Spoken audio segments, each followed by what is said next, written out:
Salut à tous, aujourd'hui on va aller visiter l'atelier Baroudeur. C'est là où je bosse avec toute mon équipe pour la personnalisation de textile. Je vous emmène, c'est parti. Donc là on va se retrouver dans l'entrée du magasin, c'est là où on va avoir le showroom. Donc là on va retrouver différents produits. Là sur toute la partie haute on va avoir une sélection de différentes casquettes. Ensuite ça va se composer donc de différentes catégories. On va avoir tout ce qui est t-shirt, donc avec différentes gammes de prix, de coton, etc. Après on va avoir tout ce qui est polo, pareil, différentes coupes, différents grammages, donc ça laisse le choix au client.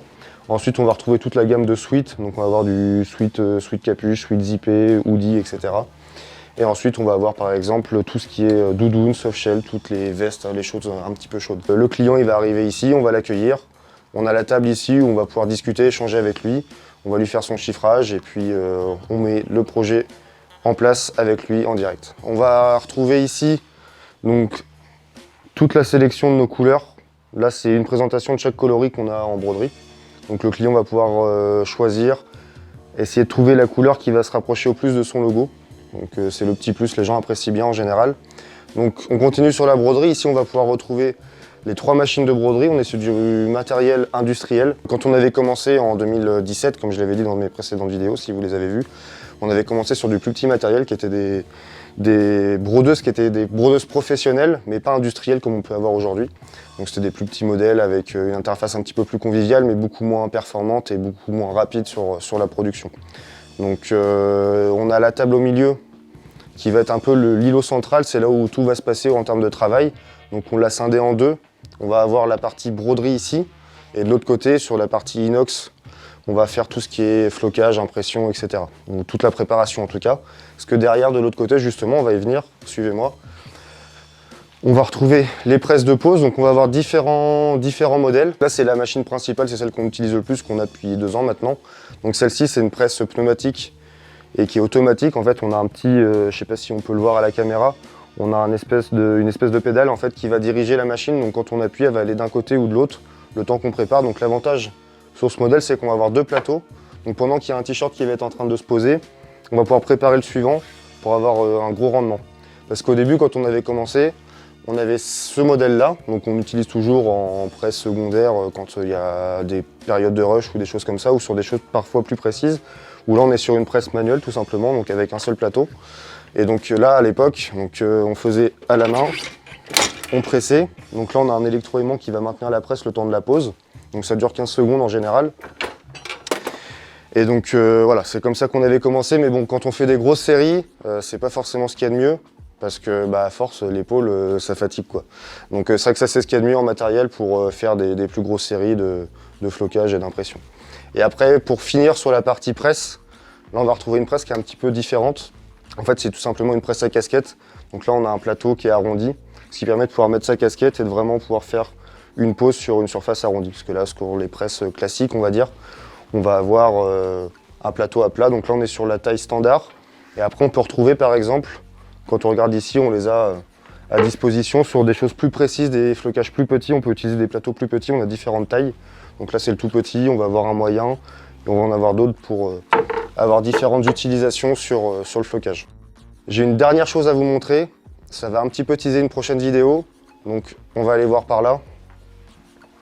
Vous pouvez retrouver ici, alors là pour l'instant ça ressemble à rien, mais voilà, on a préparé un poste informatique avec une table et en fait c'est là où on va installer la prochaine machine qui va arriver dans l'atelier. C'est quelque chose qu'on ne fait pas pour l'instant. J'en dis pas plus, mais ça sera le sujet d'une prochaine vidéo où je vous présenterai la machine. Ça ne devrait pas trop tarder à arriver, donc restez connectés. Là pour la suite de l'atelier, on va avoir une table là, qui prend tout le fond du mur. Alors on va retrouver différentes choses. Là sur le dessous, on va mettre quelques cartons sur les productions qui sont en cours. Là, on entrepose quelques flocages qui sont prêts à être posés. Là, à ce niveau-là, on va avoir 2 dévidoirs. On a 2 rouleaux différents, ça s'appelle de l'avalon, c'est des choses qu'on utilise pour la broderie. Donc celui-ci va être un petit peu plus épais, par exemple, c'est pour faire un support, pour faire des écussons en broderie.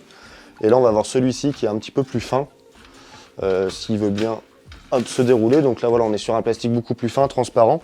Et en fait là c'est une matière qui est hydrosoluble, en fait ça on l'utilise quand on va broder sur des matières polaires ou sur des serviettes où vous savez il y a des petits fils qui remontent, ça permet d'emprisonner les fils dans la broderie et ça évite d'avoir des fils qui remontent, qui soient pas jolis et qui dégradent l'aspect de la broderie. Et ça une fois que c'est fini, après ça on pourra revenir dans une prochaine vidéo plus précise et plus détaillée sur la broderie. Et en fait, ça s'enlève à l'eau, ça se dissout, ça c'est hydrosoluble. Et donc en fait, ça permet d'enlever ça à la fin de la broderie et ça reste, on a une broderie nickel à la fin. En dessous, on peut retrouver aussi des dévidoirs pour ce qu'on appelle le non tissé. C'est ce qu'on utilise aussi pour la broderie, c'est ce qu'on vient mettre derrière quand on est en train de cadrer. Pour rigidifier la matière, ça permet d'avoir un rendu beaucoup plus joli. Donc là, je viens de parler des cadres et justement, je vais vous montrer. Donc là, ils se trouvent ici, on les range là. Donc on va avoir différentes tailles de cadres. Donc là, c'est le petit, c'est celui qu'on va utiliser par exemple généralement pour faire un logo sur le cœur. Bon là, on est en flocage, mais voilà, si j'ai voulu le faire en broderie, voilà, on le cadre comme ça. Et ça permet de faire la broderie à cet emplacement-là. Donc là, c'est le petit cadre. Et après, on va avoir d'autres tailles. Par exemple, quand on fait une grande broderie dans un dos, ça va être comme ça. Et l'avantage, petite modernité qu'on a depuis quelques années, c'est le cadre magnétique. Alors je vous expliquerai pourquoi c'était plus compliqué avant, mais ça c'est hyper pratique, c'est rapide. Grâce à la Jeannette qu'on peut retrouver ici, ça nous permet d'être placé à l'identique sur chacun des produits qu'on va faire à la chaîne. Donc là on va bientôt rentrer dans le bureau, c'est la deuxième partie de l'atelier, mais juste avant je voulais juste vous montrer, c'est là où on stocke toutes nos bobines. Donc on a toutes nos références, là on a tout, on va les avoir en triple exemplaire. Ça nous permet quand on fait des séries d'avoir les mêmes couleurs sur les 3 machines différentes de broderie. Donc là comme je l'ai dit, on arrive dans la deuxième partie du magasin, c'est la partie on va dire bureau. Donc là on va retrouver différentes choses, là on a 2 postes en fait, c'est là où moi je travaille, il y a mon bureau, il y a celui de ma collaboratrice. Donc je passe la plupart de mes journées ici, quand je suis pas en clientèle dans l'entrée qu'on a vu tout à l'heure dans le showroom. Donc voilà, c'est là où je fais tous mes devis, les préparations de fichiers, etc.